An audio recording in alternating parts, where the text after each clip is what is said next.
இந்த திருமண பேச்சுவார்த்தையில வந்து நம்ம பேசக்கூடிய பகுதி என்னன்னா, நம்ம அதாவது மகருடைய சப்ஜெக்ட் என்ன செய்வோம், அந்த இடத்துல பேச்சுவார்த்தைக்கு வரும். எவ்வளவு மகர் கொடுப்பீங்க?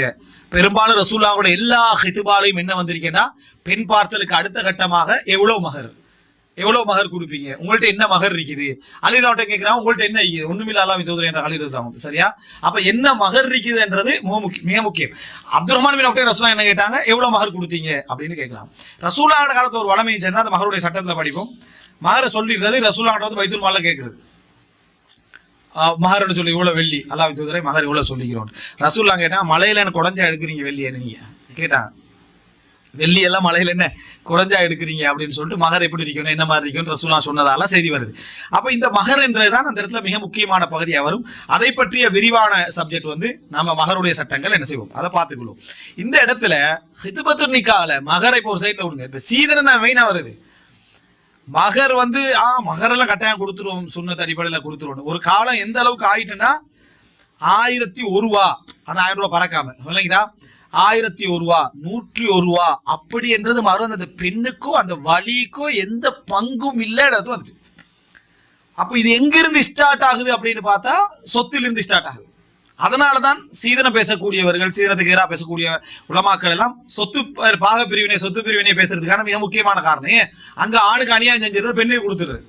ஆணுக்கு அநியாயம் செஞ்சிருது, பெண்ணுக்கு கொடுத்துடுற இடத்துக்கு அதை என்ன செஞ்சுட்டு வந்துட்டு, ஆணுக்கு ஒரு பங்குமே இல்லை. அவன் என்ன செய்யறான், அங்க போய் கேட்டுறான்.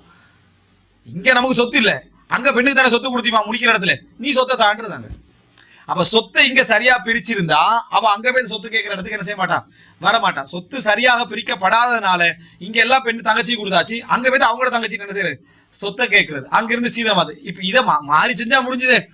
இதை வந்து ஒழுங்கா செஞ்சுட்டா சரியா பேத்துட்டு இருக்கேன். சொத்து பிரிப்பு பேசப்படுறதுக்கு மிக முக்கியமான காரணம் இந்த சீதனம் என்ற தவறான ஒரு நடைமுறை.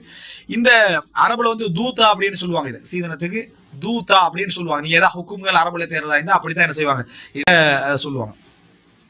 இப்ப இந்த சீதனத்தை பொறுத்த வரைக்கும் இதுல நம்ம தெரிஞ்சு கொள்ள வேண்டிய அம்சம் என்னன்னா, ஒரு மணப்பெண்ணுடைய பேச்சுவார்த்தையில வந்து நம்ம சட்டங்களாக வருவோம். மணப்பெண்ணுடைய பேச்சுவார்த்தையில நம்ம ஏற்கனவே சொன்னோம், ஒரு மணப்பெண்கிட்ட என்ன இருக்குது, பொருளாதாரம் எதிரிக்கான ஒருத்த பார்த்து வந்து முடிக்கிறான்டா, அது தடை இல்லை, மார்க்கத்துல தடை இல்லை. சிறப்பாக இல்லாட்டி கூட தடை என்ன இல்லை. ஆனா ஒரு நிபந்தனையாக வச்சு இது நீ தரணும், இது தராட்டி இந்த திருமணம் நடக்காது அப்படி என்று ஒருவன் சொல்வதாக இருந்தால், திருமணத்துல கொடுக்கணும் தான் இஸ்லாம் என்ன செய்யுது சொல்லுது. அந்த இடத்துல பெறணும் என்ற நிபந்தனை வைக்கிறது அல்லாஹ் சொல்லக்கூடிய மகருக்கு எதிரான சட்டம்.